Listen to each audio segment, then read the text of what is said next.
Hola, buenas tardes. Gracias. Sí, bueno, yo pienso que tenemos que esperar unos minutos más, así entra más gente y ya empezamos la clase. Muchísimas gracias.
Bien, buenas tardes a todos, a todas. Hoy vamos a ver la segunda parte de la unidad uno, que es la idea de pensar la investigación científica, cómo se va construyendo a partir de los elementos que tenemos disponibles en el marco de lo que es la metodología de la investigación científica. En ese sentido, lo primero que vamos a tratar de comprender es los tipos de estudios que existen dentro de lo que se denomina la disciplina de la metodología de la investigación. Hay tres tipos de estudios en la investigación científica.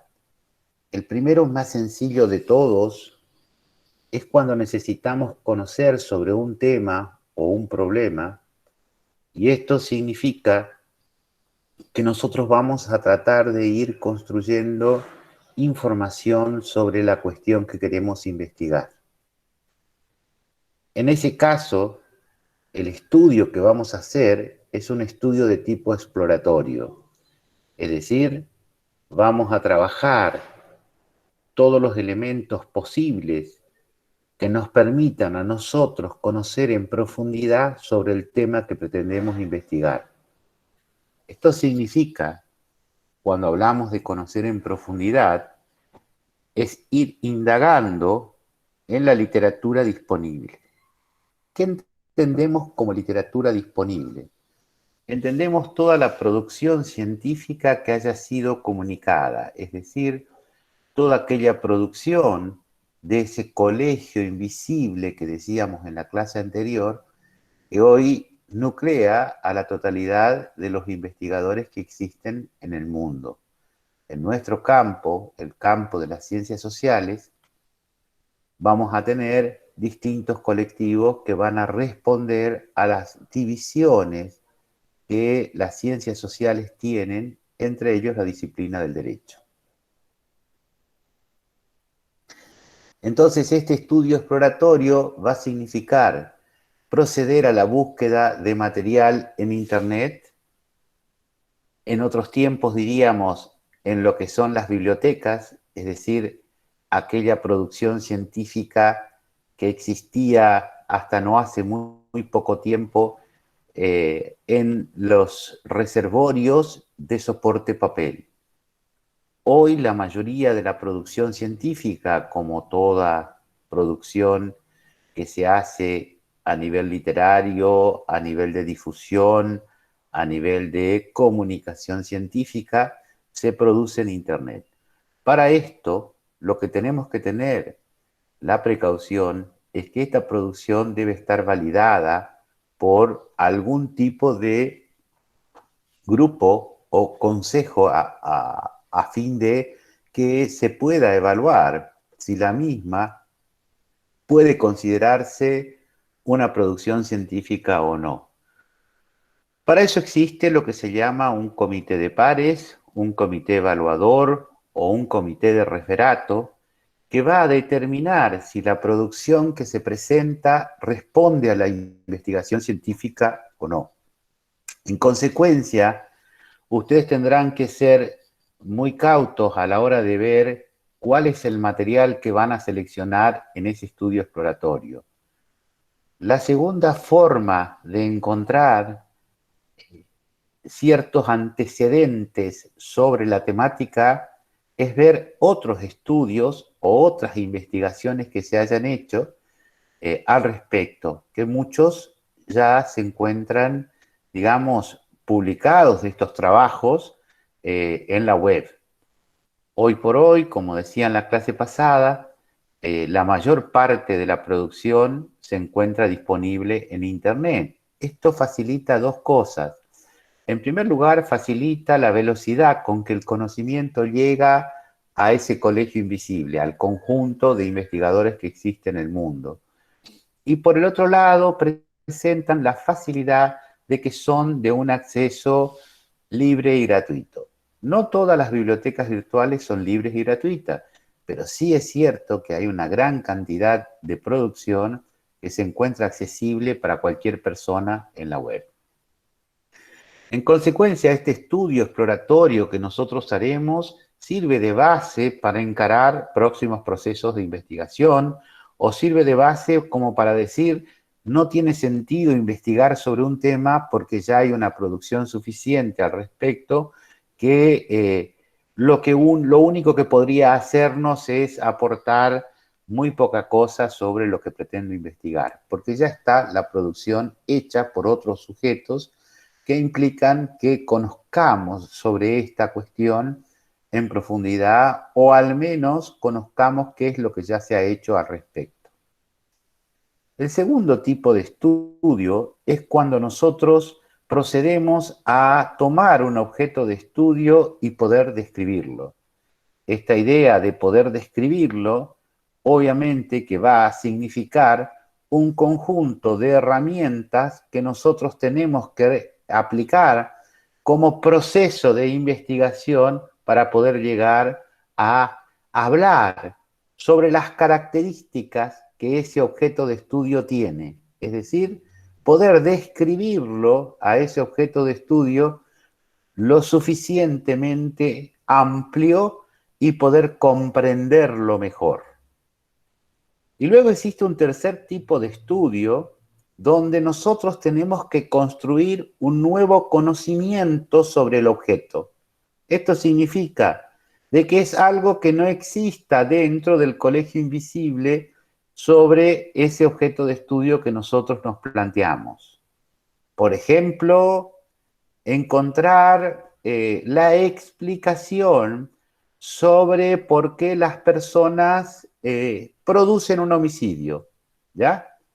Si bien hay un conjunto de materiales, podemos encontrar ciertos aspectos en la generación de este hecho que significaría un aporte nuevo a el conocimiento disponible que existe al respecto. Como este ejemplo, podemos dar un montón de cosas que no existen como explicación a ciertos procesos que se dan en la vida cotidiana.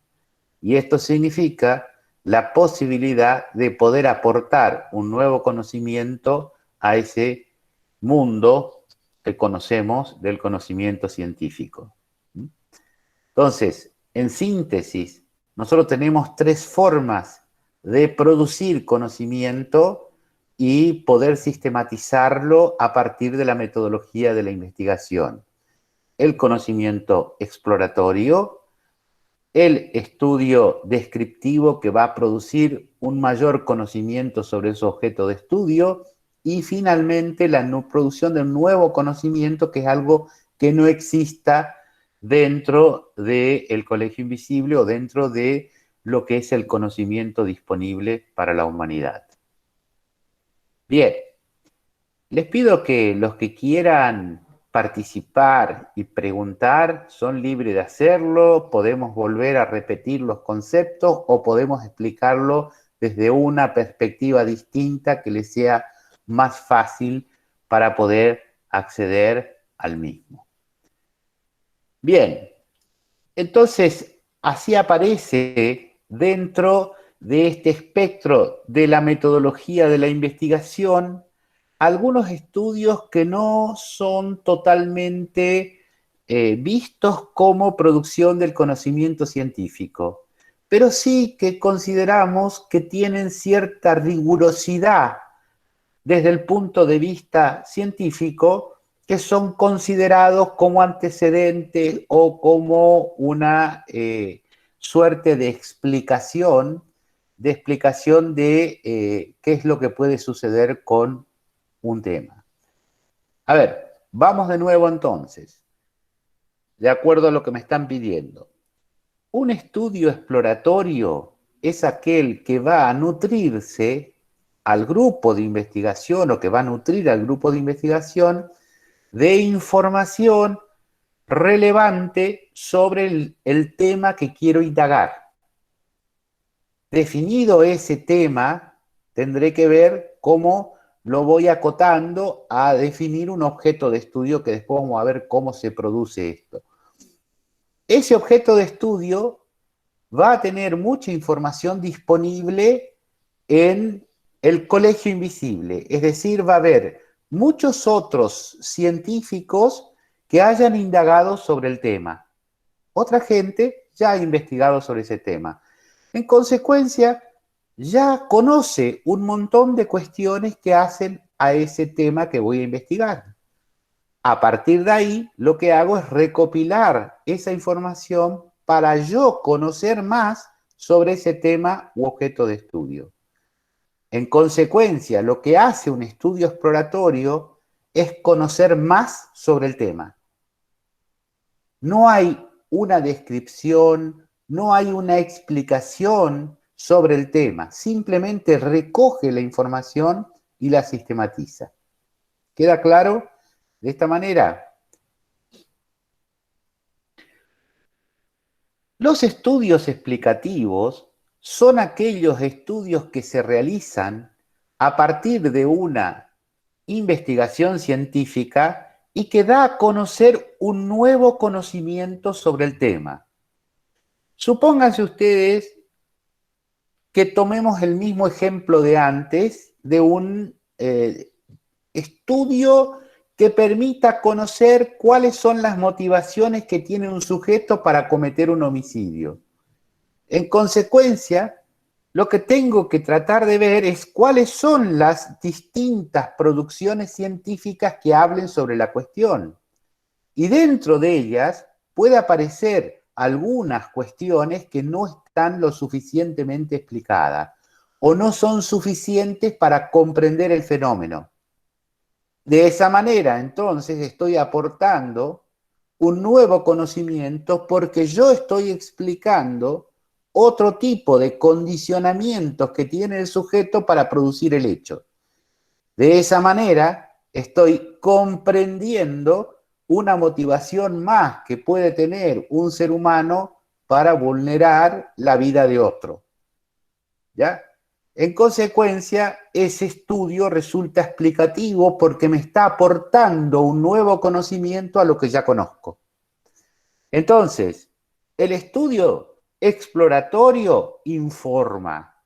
El estudio descriptivo me va a contar aquellas características del objeto de estudio que he podido generar a partir de la investigación. Pero no hay nuevo conocimiento. Es una forma distinta de presentar la información y que en consecuencia resulta interesante porque es un abordaje novedoso. En tanto que el explicativo sí me aporta nuevo conocimiento sobre el tema. Entonces, esos son los tres tipos de procesos que se puedan dar dentro del marco de la investigación científica. Ahora bien, hay, por ejemplo, ciertos conceptos que tienen que ver con producciones que no tienen la rigurosidad de una comunicación científica. Por ejemplo, hay una persona que plantea un tema desde un abordaje que sea distinto. En consecuencia, en ese caso, tiene formas en que se puede estructurar esa presentación de una manera posible como un ensayo. Un ensayo, una monografía o otras formas que existen como un artículo periodístico van a ser producto de un proceso de investigación que no es científica, pero sí tiene una producción de tipo académica donde las reglas en esa producción van a estar dadas desde la academia y no desde el colectivo científico. En consecuencia, este proceso va a pasar a ser no un conocimiento de tipo científico, sino una difusión donde el sujeto va a exponer su punto de vista sobre una temática. ¿Ya? De alguna manera, un juez cuando produce un fallo y genera una doctrina, está haciendo este tipo de producción académica. ¿Y por qué es un tipo de producción académica? Porque va a tener ciertas cuestiones que considerar que hacen a la práctica que va a generarse dentro de ese marco. La jurisprudencia, como dice un compañero, también es exactamente. Y una cuestión más, para no confundirlos, lo dejé para el final, es que un estudio descriptivo puede ser a la vez exploratorio y un estudio explicativo puede ser a la vez exploratorio y descriptivo también. Es decir, que como que cada uno va asumiendo lo que ha hecho la etapa anterior para producir la siguiente. Entonces, en esa secuencia yo puedo partir de un exploratorio, pasar a un descriptivo y del descriptivo pasar a un explicativo. ¿Se entiende como proceso? Es decir, que puedo encontrar formas mixtas que me permitan describir y explicar, o que me permitan explorar y describir.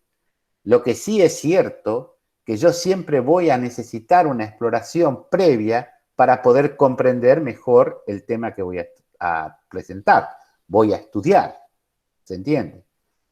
Es decir, que no puedo partir de la nada, no es que voy a empezar un proceso explicativo sin antes haber pasado por los anteriores. Desde este punto de vista, entonces, ustedes tienen que tener en claro que no toda producción académica es científica. Es decir, que la producción académica responde a ciertas pautas de producción diferente a lo que son las pautas de la producción científica. Esto nos lleva entonces a pensar, bueno, pero ¿qué es esto de un proceso? La investigación científica es un proceso. Ese proceso se inicia con el planteo de un tema a investigar. Esto nos lleva a nosotros a presentar una primera cuestión que es el diseño de la propuesta de investigación. El diseño de la propuesta de investigación es como una suerte de empezar a ver si es posible o no generar un proceso de investigación a partir de un tema que quiero investigar.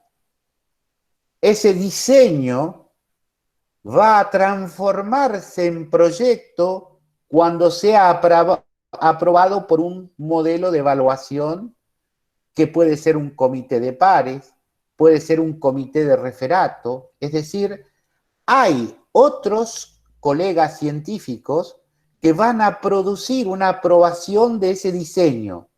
Y esa es la instancia que posibilita que el diseño se transforme en un proyecto de investigación. Si yo no tengo una evaluación de pares, no estoy teniendo la objetividad en el planteo que hago en el diseño que me permita que se considere dentro del campo de la metodología de la investigación científica. En consecuencia, todo diseño para transformarse en proyecto debe mediar un proceso de evaluación de pares. Es decir, algún tipo de comisión evaluadora, algún comité de evaluación que diga que mi propuesta es válida como proyecto de investigación. ¿Sí? Entonces acá ven que la cosa se empieza a complejizar, ¿ya? Evidentemente, esto significa que yo tengo que ser validado desde afuera para poder empezar a trabajar como proyecto de investigación. Yo tengo que tener ese dictamen que me diga por otro científico que sí esto es un proceso de investigación. ¿Ya? Esta clase, obviamente, por una consulta que me están haciendo, sí va a ser grabada y puesta a disposición de ustedes como todas las clases, ¿no? Entonces, en este sentido, el diseño es como empezar a pensar qué voy a hacer. Y ahí estoy en un campo que estoy con mi propio equipo de investigación.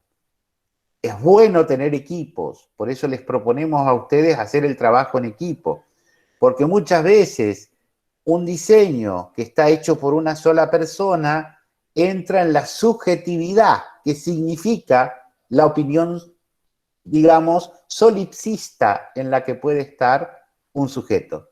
Entonces, la discusión y el debate con otros nos permite hacer un proceso de autocorrección que mejora la producción del diseño.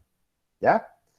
Entonces, lo primero que tienen que hacer cuando van a iniciar un proceso de producción de conocimiento a partir de la metodología de la investigación científica es generar un diseño. Y ese diseño, obviamente, se construye con 3 etapas, que es la que tiene esta materia. Una primera cuestión en el diseño es trabajar la dimensión epistemológica. ¿Qué entendemos como epistemológica? Sería una suerte de formas de hacer las cosas en esa disciplina. Es decir, la epistemología de la disciplina dice cómo se debe producir conocimiento en el marco de las reglas del juego que están establecidas en este tipo de conocimiento. Entonces, nosotros debemos conocer la epistemología de la disciplina para poder generar el diseño. La primera cuestión es, ¿qué vamos a investigar? Ningún proceso de investigación se responde con sí o no. El proceso de investigación da un conocimiento disponible como resultado de un proceso exploratorio, da una descripción de ese objeto de estudio o da una explicación nueva. Entonces, lo que nosotros vamos a hacer es, en primer lugar, es plantearnos un tema a investigar. Es decir, este tema a investigar debe ser respondido como resultado de un proceso. No puede ser respondido con una sola palabra, Es decir, si yo lo puedo responder con una sola palabra, no está bien planteado el tema. Esto significa que yo, para plantear un tema de investigación, deba introducirme en la temática conociendo más sobre la cuestión a investigar. Entonces, si yo voy a trabajar tomando el mismo caso para no confundirlos, de cuál es la motivación que lleva a una persona a exterminar la vida de otra, tendré que ver todo lo que exista sobre las motivaciones de un sujeto para vulnerar la vida de otra persona. Y eso significa, no digo hacer una suerte de estudio exhaustivo que lleve a conocer todo lo que existe al respecto, porque eso es imposible para el ser humano. El ser humano no es omnisciente, es decir, no puede conocer la totalidad. Es un ser humano, una mente limitada, que puede conocer ciertos aspectos del conocimiento disponible, pero no el todo.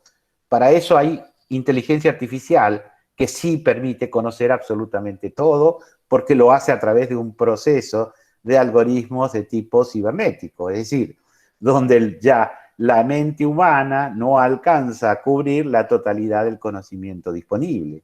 En consecuencia, no ser omnisciente significa no poder capturar la totalidad de lo disponible, ¿ya?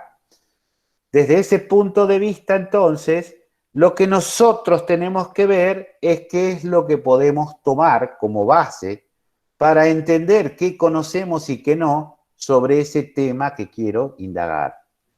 Recién cuando tengo el tema a investigar, puedo plantearme una pregunta o exponer qué es lo que pretendo conocer, describir o explorar con relación a ese tema de estudio.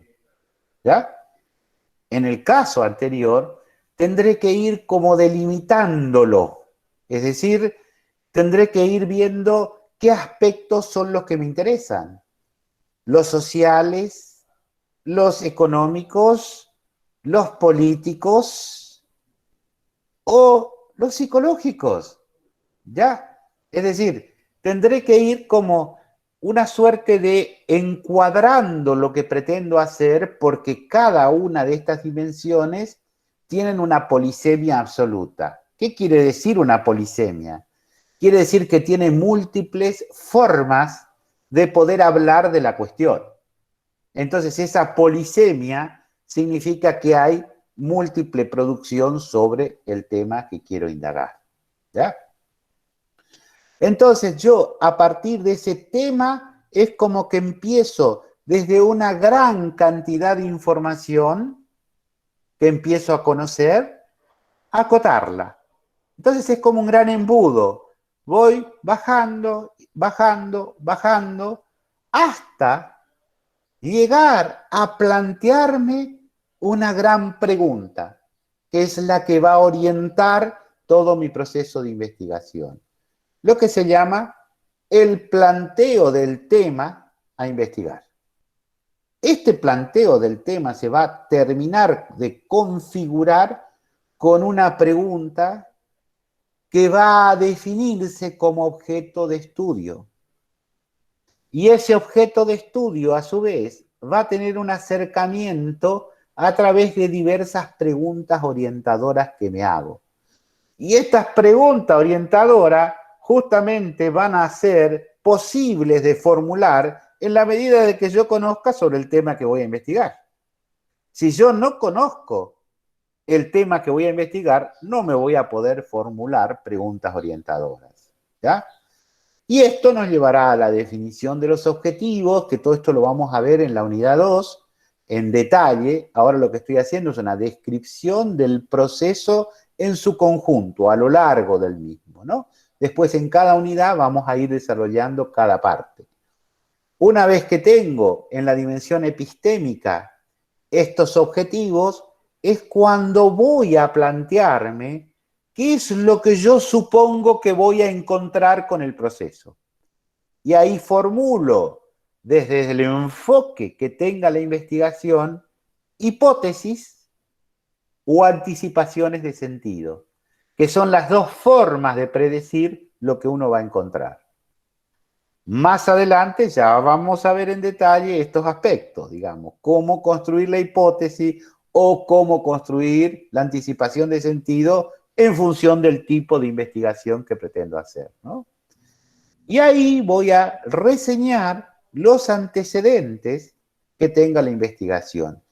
Todo esto es como saber, a partir de la producción de conocimiento científico disponible, de qué manera voy a conformar metodológicamente el proceso de investigación. ¿Estamos hasta ahí? ¿Seguimos?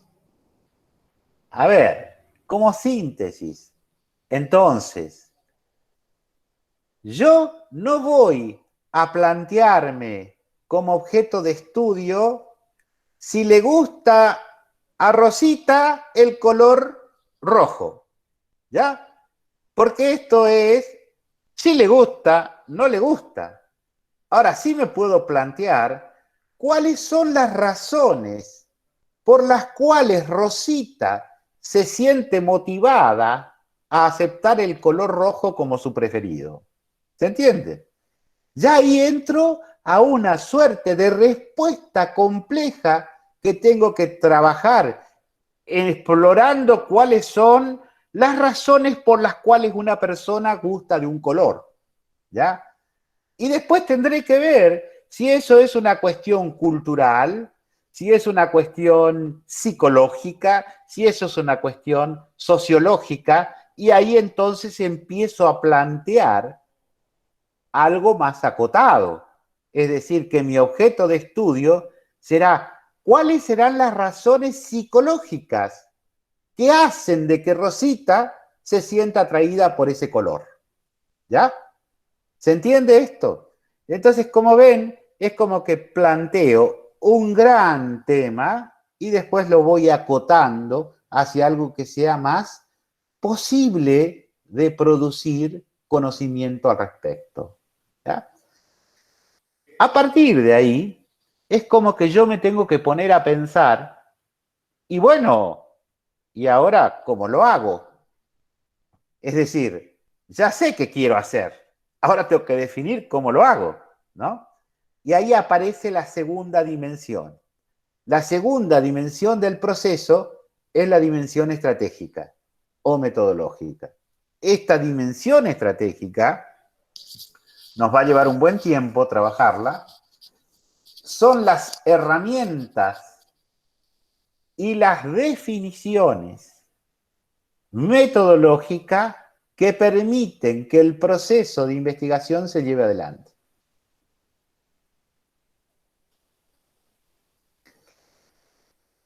Entonces ahí partiré, por ejemplo, de definir qué es el universo de estudio. Entonces, en ese caso, en el ejemplo anterior, tendré que ver cuál es el universo de personas que vulneraron la vida de otras que voy a tomar. ¿Ya? Entonces tomaré los últimos 10 años de sucesos que se hayan dado en la localidad de San Fernando del Valle de Catamarca. Entonces ya no es un universo inaccesible, es un universo que está acotado temporalmente y geográficamente. Entonces, esta dimensión estratégica respondiendo a una pregunta me va a decir de qué manera voy a hacer las cosas, ¿ya? Entonces, la primera cuestión que voy a definir es el universo de estudio.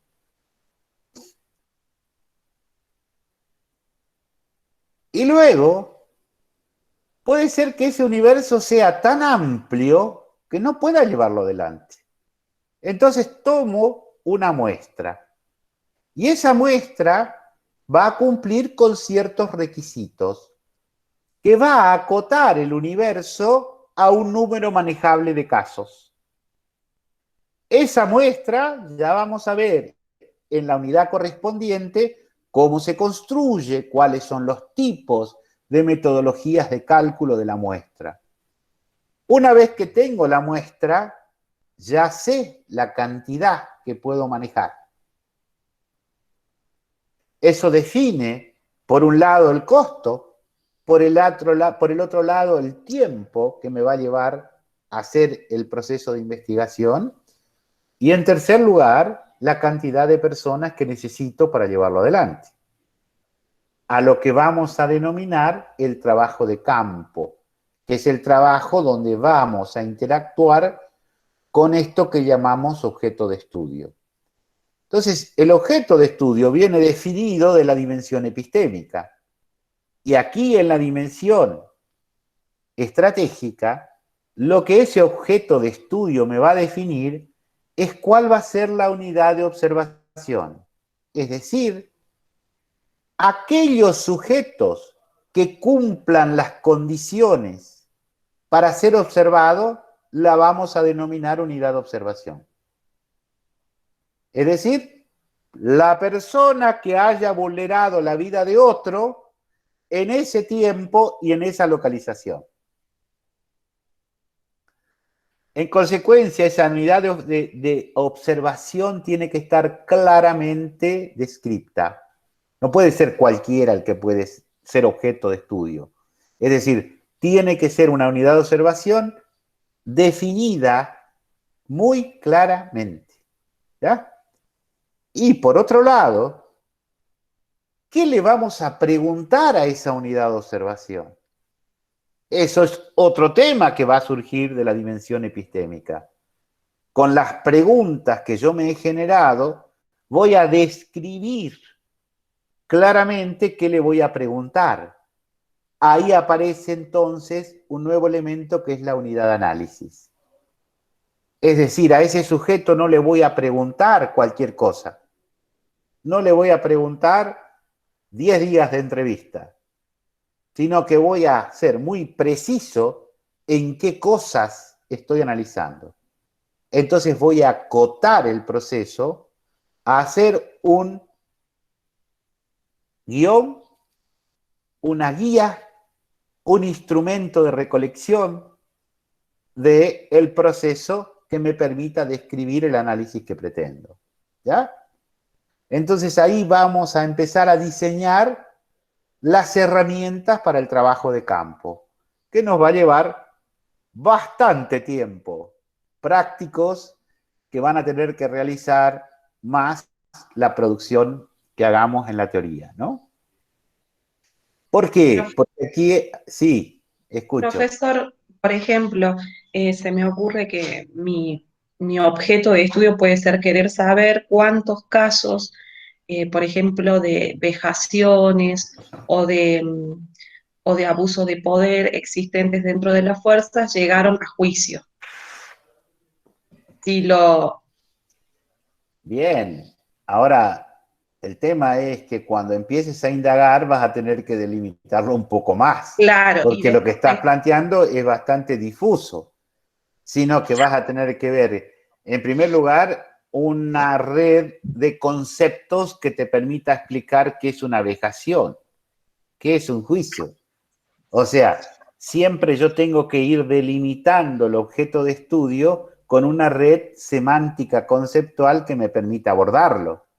Cuando digo perfecto, semántica, es qué palabras voy a usar y qué significado le voy a dar a cada palabra. ¿Se bien, entiende? sí, Yo tengo que hacer como una suerte de diccionario propio de mi proceso de investigación. Porque hay conceptos que son polisémicos, como decíamos.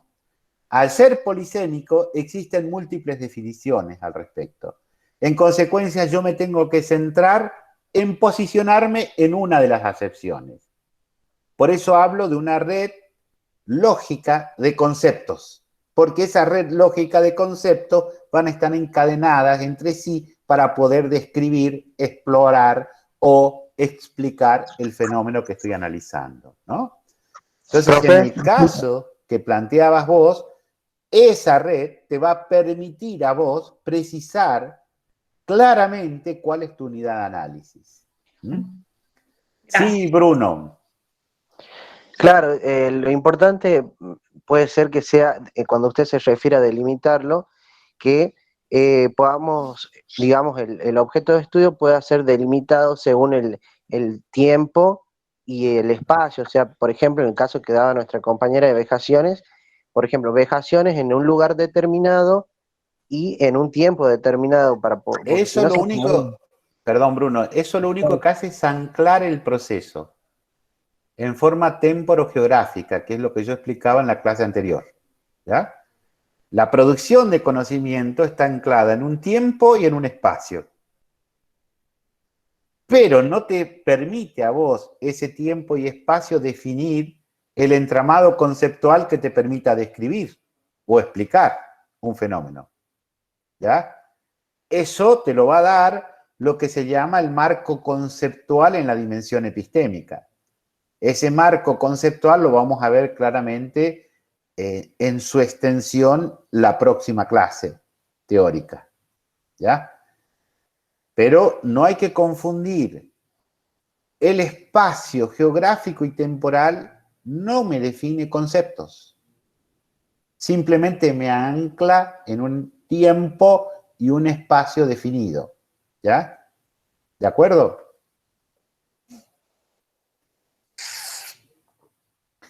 A ver, la investigación puede versar sobre cualquier problema de la vida humana, por eso es una investigación de tipo social. El abordaje que vamos a hacer tiene que ver con la sociedad humana, y una sociedad humana se compone de lazos políticos, de lazos ideológicos y de lazos económicos. Y esa diversidad que existe, evidentemente, va a estar siendo abordada desde múltiples visiones o perspectivas. Esto significa la importancia que adquiere este marco conceptual. Yo lo distingo del marco teórico porque el marco teórico es lo que existe, ¿verdad? Es el conocimiento disponible. El conceptual es lo que yo voy a aferrar a mi proceso de diseño de la investigación. Yo defino qué conceptos son los que van a ser considerados válidos en mi investigación. ¿Ya? Y cuando hablo de yo defino, en realidad es la toma de posición. Es decir, lo que hablábamos en la clase anterior de las distintas escuelas que existían dentro de un paradigma. Entonces, cada escuela define conceptos que son aceptables para esa escuela y que otra escuela va a tener otros conceptos o va a entender otras cosas distintas. Entonces, yo me voy a inscribir en una escuela definiendo este marco conceptual de abordaje. Va a ser diferente al de Indalecio, que tomó otro tipo de cosa, o Rosita, que tomó otra escuela para hacer su investigación. Entonces van a tener tres tipos de investigación que tienen un solo tema de estudio y un objeto de estudio visto desde tres perspectivas diferentes. Es por eso que dicen que la mitad de la biblioteca piensa que es así y la otra mitad piensa que no es así, ¿no? Es algo que lo escuchamos mucho en esta carrera, ¿no? Entonces, desde ese punto de vista, acá tienen claridad en saber por qué estos dicen que sí y estos otros dicen que no. Bueno, porque algunos a lo mejor son positivistas y los otros son naturalistas. Entonces tienen dos enfoques totalmente diferentes del derecho, ¿ya? Es decir, van a considerar como prioridad otros abordajes que a lo mejor nosotros no compartimos. Y es válido hacerlo en el conocimiento social. Yo puedo ver la vida de una manera distinta a la que ve mi vecino. Y los dos nos criamos en la misma cultura, tenemos las mismas reglas del juego, pero pensamos distinto. ¿Ya? Entonces, desde ese punto de vista, toda la producción en lo humano y en lo social tiene diferentes perspectivas. Nos cuesta aceptarlo en el sentido de que nos cuesta ver en el otro que piensa diferente y que somos nosotros otros, ¿ya? En consecuencia, no pensemos que todos somos nosotros, sino que hay otros, y esos otros piensan y hacen de una manera distinta. Si no, sería muy aburrido la vida, ¿no? Si aceptáramos que todos somos autómatas y vamos produciendo lo mismo, pensando lo mismo, vemos todo de la misma manera, no veríamos la diversidad que ofrece lo social y lo humano, ¿ya? No sé si esto le quedó claro a la última pregunta que hizo la compañera, ¿no? Bien, vamos a otro aspecto, digamos, de la cuestión, ¿no? Vamos a continuar con esto, después voy a volver para contestar una pregunta que hacían recién. La segunda de las cuestiones que aparecen como importante, además de esto que hablé de definir los instrumentos que me van a servir para el trabajo de campo, tiene que ver con la necesidad de delimitar el tipo de proceso que voy a explicar, describir o explorar. Entonces ustedes tienen dos tipos de investigación posible a realizar, que va a definir la tipología de la investigación, que es el enfoque de tipo cualitativo, que es cuando yo voy a producir el conocimiento a partir de una interpretación, es decir, esa interpretación no es la decisión del investigador, sino que es la producción disponible dentro de una escuela, de una disciplina, en un paradigma determinado, que me permite hacer este tipo de interpretación. Lo que es la investigación de tipo cualitativa va a tomar un conocimiento muy particular. Es un conocimiento que va a estar anclado geográfica y temporalmente. Algo bien acotado a lo que es la unidad de análisis. Entonces yo no puedo hacer una extrapolación a que el conocimiento sea general, sino que es un conocimiento que va a tener condiciones para su producción que lo hacen únicamente para esos casos que yo tomé. ¿Se entiende? En tanto que puedo tener otro tipo de enfoque más positivista, que es la investigación cuantitativa. ¿Qué hace la investigación cuantitativa? Produce el conocimiento a través de modelos experimentales o hacen un conteo de la cantidad de casos donde se produce la misma situación.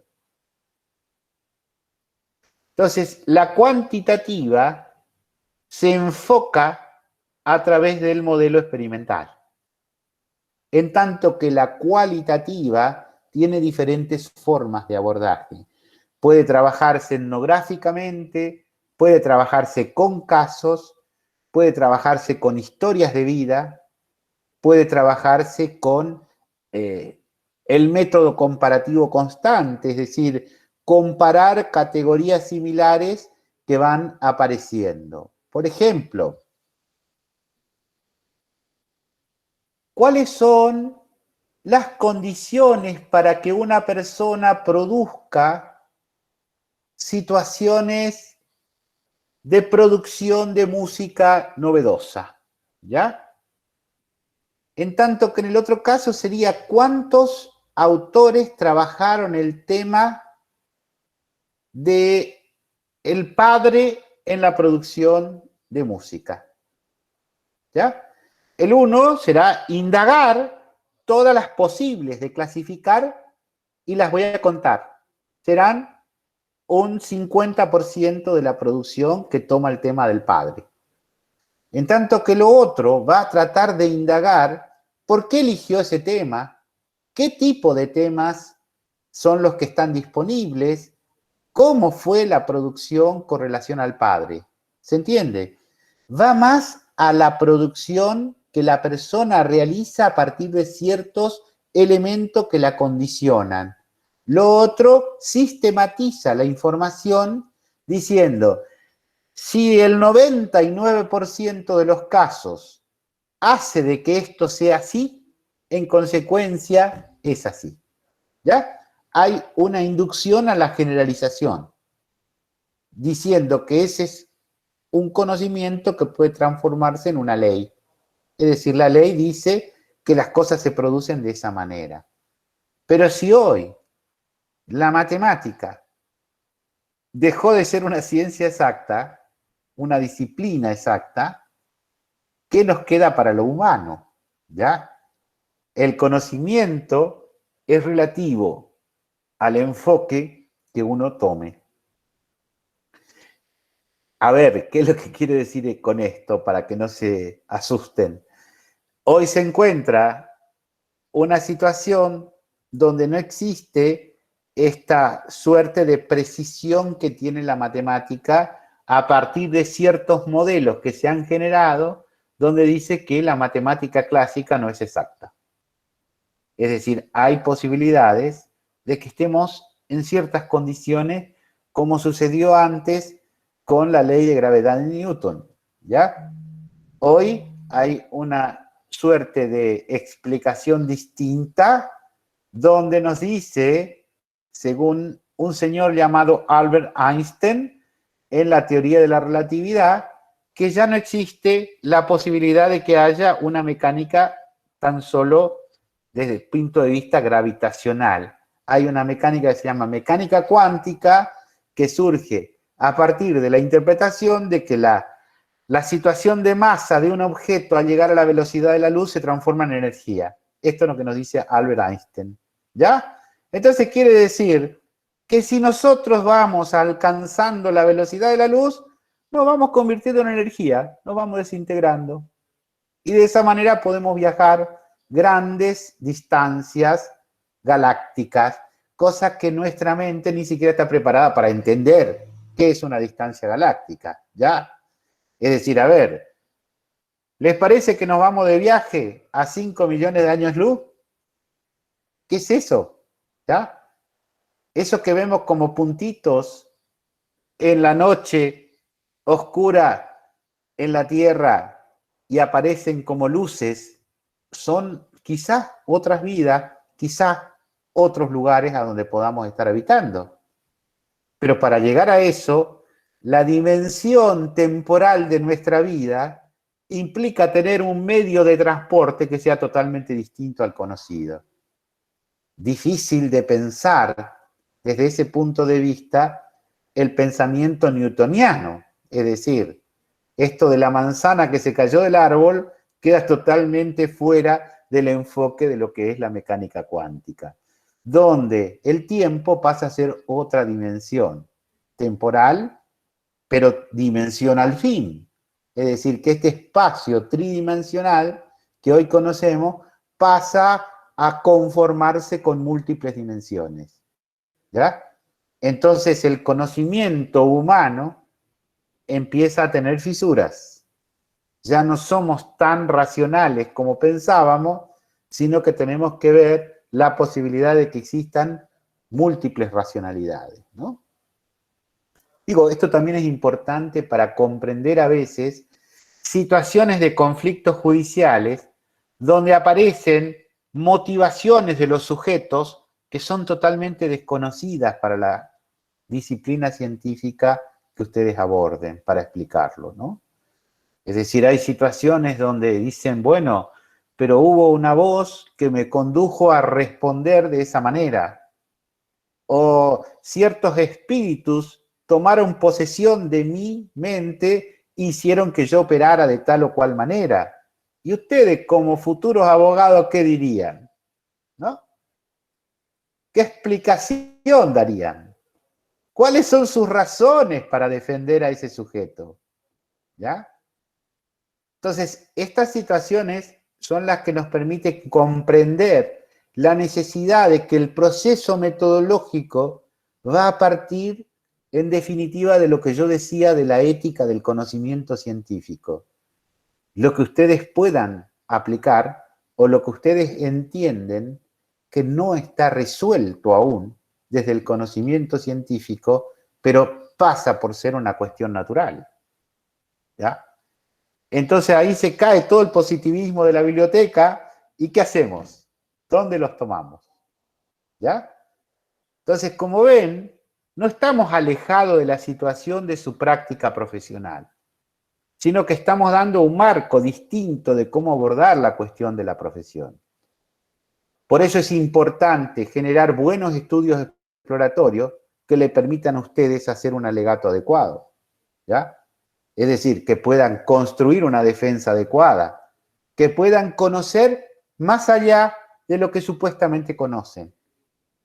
Y para esto, realmente tiene que haber un proceso que sea totalmente racional.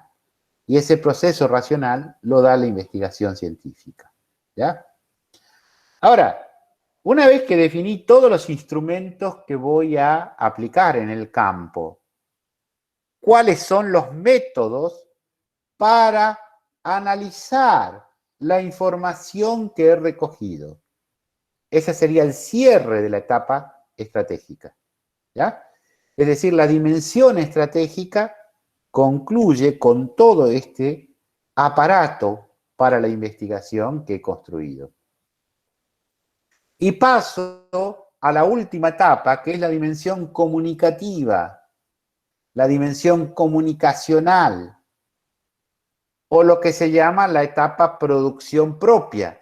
Es decir, cuando hago la lectura de la información, donde según sea el tipo de investigación que estoy generando, cualitativa o cuantitativa en cuanto a su enfoque, tendré diferentes formas de producir esa información.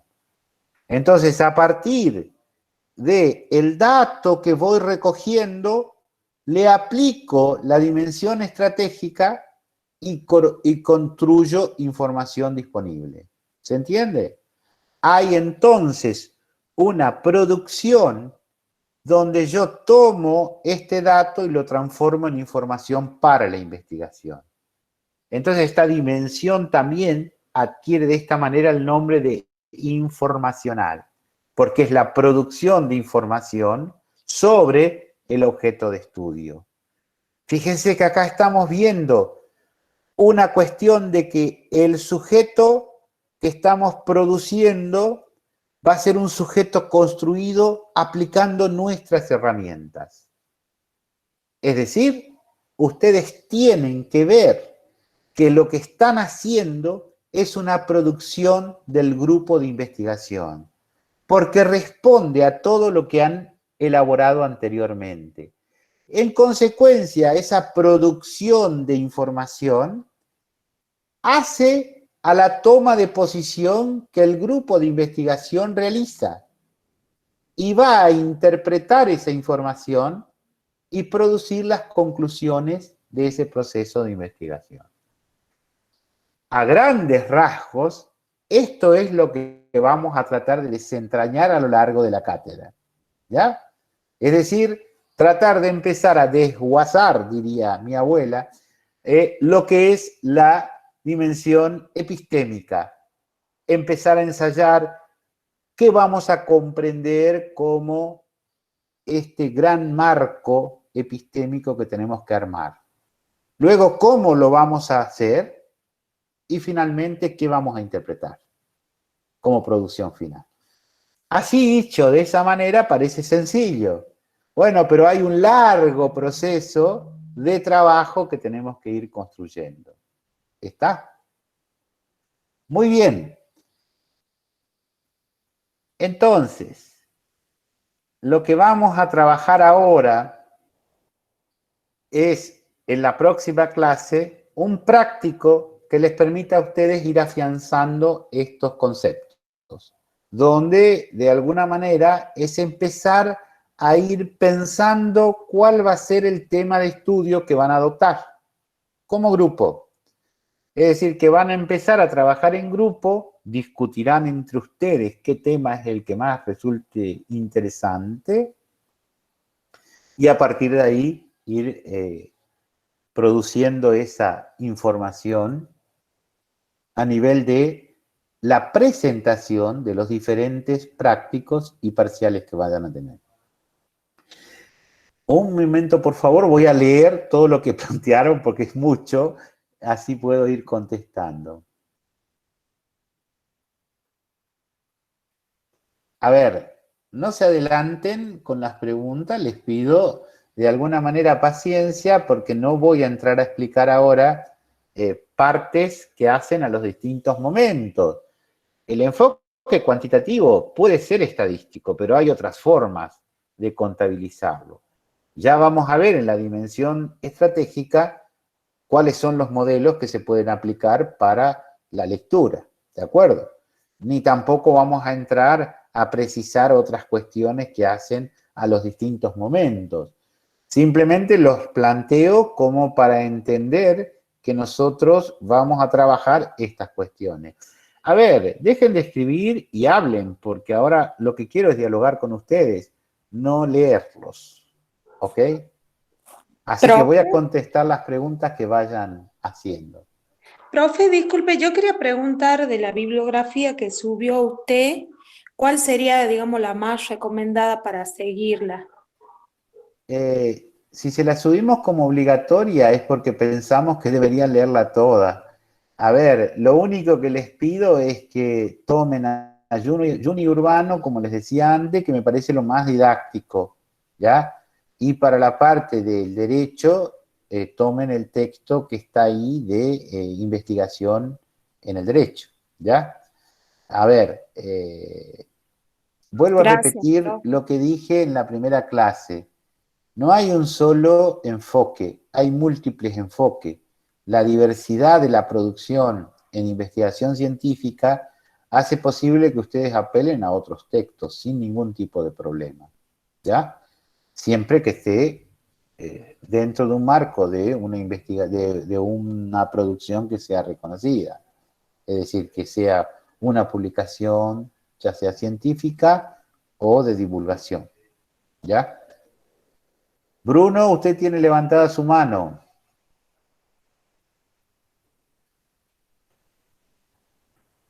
O se fue a tomar un café o no escucha.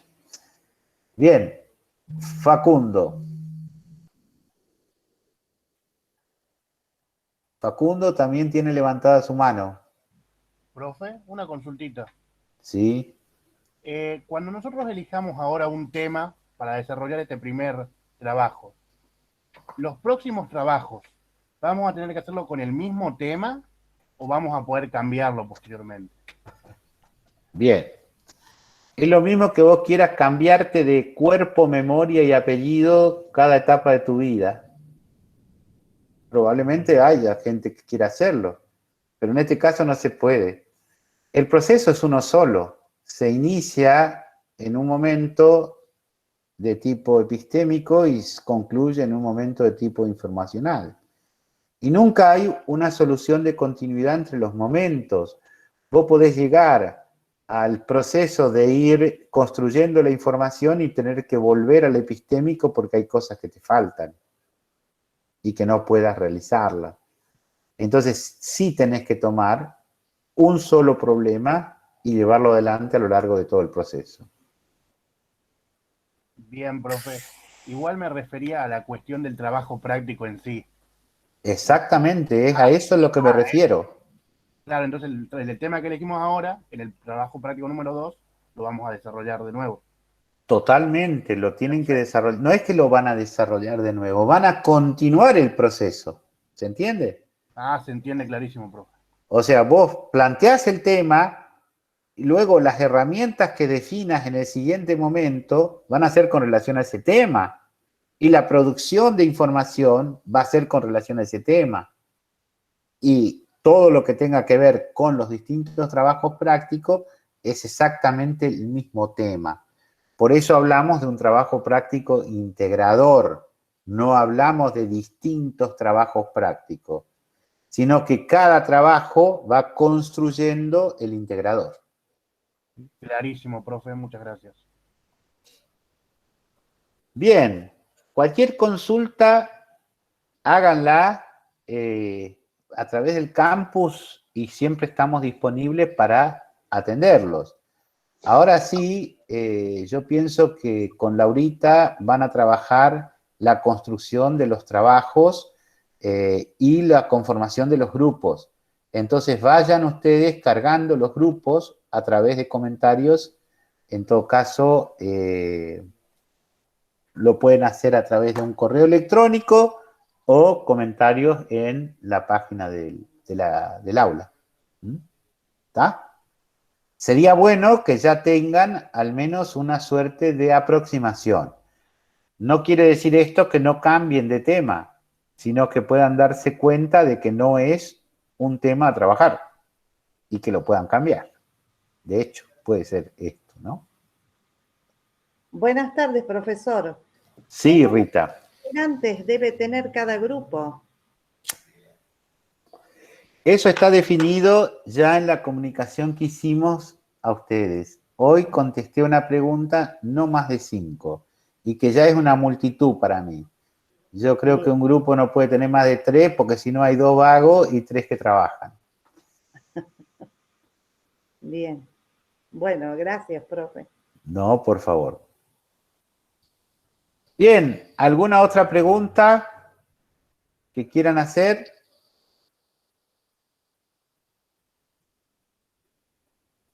Bueno, parece que o está claro o está tan difícil que no entendí nada.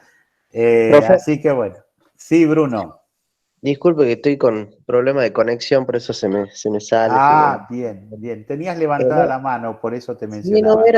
era la pregunta anterior que le había hecho, Ay, la cual ya la respondió perfectamente. Yo me refería al tema de que cuando hay que hacer estudio de campo, hay que tratar de ser específico, según lo que entendí, lo que usted planteaba, en la temática, porque, por ejemplo, no podemos, o sea, uno de los puntos de vista tiene que ser puede ser más específico. Es decir, en un caso, por ejemplo, que tratemos de una situación, puede ser específicamente en un lugar determinado, durante un tiempo, o un grupo de edad determinado, de una edad hasta una edad, o sea, como por ahí no trabajarlo tan general, porque si no, se nos haría imposible tratar temas de, por ejemplo, las vejaciones, por ejemplo, en toda la Argentina, o una cosa así. Esa era mi pregunta. sí, hay un conjunto de elementos que uno puede ir tomando como para poder delimitar el objeto de estudio y también la unidad de análisis que va a aplicar sobre el objeto de estudio, ¿no? Es decir, sin lugar a dudas, uno tiene que delimitarlo temporalmente, tiene que delimitarlo geográficamente, pero también hay otras delimitaciones que tiene que proceder a hacer. Es decir, ir comprendiendo de que vamos a producir información sobre este conjunto que, si bien no puede ser homogéneo, será lo más cercano al homogéneo que podemos hacer, ¿ya? Muy bien, les voy a poner el link de YouTube, como hice con la clase anterior, de tal manera de que ustedes la puedan volver a escuchar a la clase. El próximo lunes van a tener clase con Laurita Rascaeta, con la licenciada Rascaeta, que va a estar a cargo de toda la parte práctica de la materia. Y cualquier duda que tengan, no duden en mandar un mail.